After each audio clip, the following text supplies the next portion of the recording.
Magandang araw po mga kaibigan. Ngayon ay dito po tayo sa bayan ng Daraga, kung saan tingnan natin itong ang sabi ng iba, tourist spot. Opo, kasi dito nyo lang po makikita ito, mga higanting suyod. Opo, siguro po dahil higante siya, kailangan din siya niya ay ang higanting ulo. At siyempre, higante rin yung koto.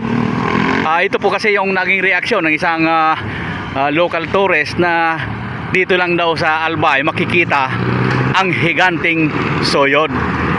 Opo. Sa tingin ko po napakaganda po ng naging plano nito, at sayang naman kung hindi matutuloy kasi wala naman po itong kalsada sa kabila na pwedeng pagdugtungan. Opo. Hindi po natin alam kung mayroon ba itong feasibility study o dumaan ba ito sa isang public consultation, pero ang alam ko po, maganda yung purpose ng tulay na yan, ang overpass na yan. Siyempre maibsan yung traffic unang-una dyan, kasi ito po ay isang 4 lanes na kalsada, at ang sa kabilang dulo po nito, lalabas po ito sa barangay Tabon-Tabon ng Daraga, at sa parte pong yun hanggang sa may boundary ng barangay Dinurunan ay ongoing po yung construction doon. Isa po itong alternatibong daan papunta naman sa Maynila pabalik, kumbaga Luzon, Visayas, Mindanao. Ito nga po, may isang bus na po papuntang Maynila na dito ay dumaan. Marami po kasing option, pwedeng lumabas sa Kamalig, pwede rin dito yung mga bihikulo natin. Opo, yung mga biyaheng Maynila. Kung hindi po ito matutuloy, laking sayang po ng ginastos rito. Bukod sa ginastos, makakaabala pa ito rito. Alam nga naman pong para magkaroon ito ng kabuluhan, gawin na talagang tourist spot, sapagkat hindi naman ito ruins. Nahinto lamang po yung construction, at kung ito ba'y itutuloy ay hindi po natin alam. Basta ang purpose nito ay napakaganda, isang 4 lanes na kalsada, biyaheng Sorsogon o Visayas, Mindanao. Opo. Medyo ilang mga taon na rin po na nakatingga yung project na ito, at kung itutuloy ba ay hindi natin alam, kasi baka may mga problema nga naman doon sa mga dadaan kung bakit wala itong karugtong doon sa kabila.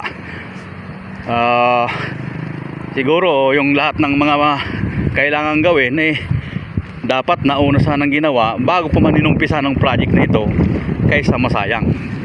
Yung kalsada po palang ito ay hindi pa talaga tapos.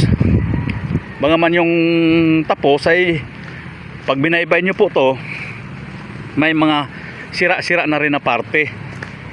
Isa po kasi sa dahilan ng pagkasira ng kalsada yung may problema sa compaction. Opo, kahit na matapang yung timplada. Ito po, kaya sa kasalukuyan ay kumakaliwa, kasi dapat aakyat dyan sa sa overpass na yan yung ating masasakyan. Kaso hindi man makaakyat, bukod sa hindi man tapos, wala man dito kung paano aakyat dyan, at wala rin namang tutunguhan sa kabila. Opo, kung makikita nyo po rito, 2 lanes lang yung kalsada rito. May mga putol-putol po ito, 2 lanes, 4 lanes, at yung iba may mga sira-sira. Pero basta yung magmula po barangay Dinurunan hanggang Tabon-Tabon, ongoing po yung construction doon, at 4 lanes na antimano with kanal. Kasi yung ating mga kalsada ay mayroon dapat mga kanal, at yung kanal naman nagsisilbing sidewalk yun kung sa ibang, lalo kung mga sa subdivision, at yung dapat mayroong shoulder. Opo. Kung ilang lanes man yan, kung 2 o 4, dapat may shoulder at saka line canal. Okay po. At ito po ay panawagan sa ating kinaukulan. Bagaman ibang proponent nito ng project nito na hindi tapos. Sana wag masayang yung budget na ginastos dito, yung mga efforts ng ating mga politiko, kasi maganda naman ng purpose, lamang ay nagiging realistic at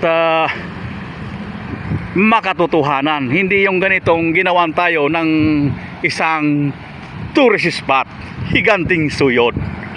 Opo. Okay po mga kaibigan, maraming salamat at magandang araw po sa lahat.